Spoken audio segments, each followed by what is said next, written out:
Kate, I love that you just highlighted that the materials matter. Mhm. What we're giving to our older striving readers matters. And Dreams on Wheels is a great example of that. It's high-low, so that's terrific, but it's a decodable reader, which is different than the other high-low text that I was talking about. The selections in Dreams on Wheels are aligned to the scope and sequence of SIPPS Plus. So all of the words in a given selection, or the majority of the words, are going to be words that only feature sounds or spelling patterns that the students have learned, or high frequency words that the students have learned. So it's accountable, right?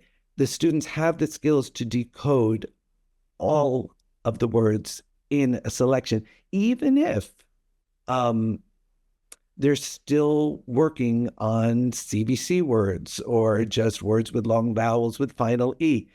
And I am just so amazed at the high quality of Dreams on Wheels and the selections in it, because they are, first of all, they're varied. There's fiction, there's nonfiction, there's even almost like graphic novel kind of, you know, um, cartoonish kind of things. I got some of them have timelines and maps and captions and all the text features. It's a book that a middle schooler wouldn't be, or ninth, 10th grader wouldn't be embarrassed to be carrying around. If it dropped and somebody else picked it up and flipped through it in the stairwell, it would look like a book, that somebody their age could and would be reading.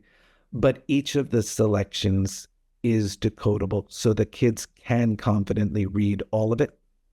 Another thing about the new version, uh, it's undergone an equity review, which is fantastic. We know a lot of our older struggling readers often can be English language learners, or they can be a very diverse group of students.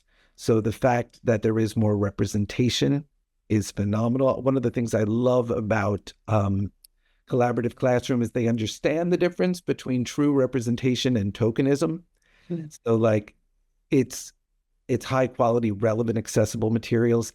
And there are far more selections in the new Dreams on Wheels than there are lessons in SIPPS Plus, meaning that not only is there a selection for each lesson, but then there's an abundance of review selections, because we know children at this stage, our older striving readers, those students need to read in order to become confident and fluent.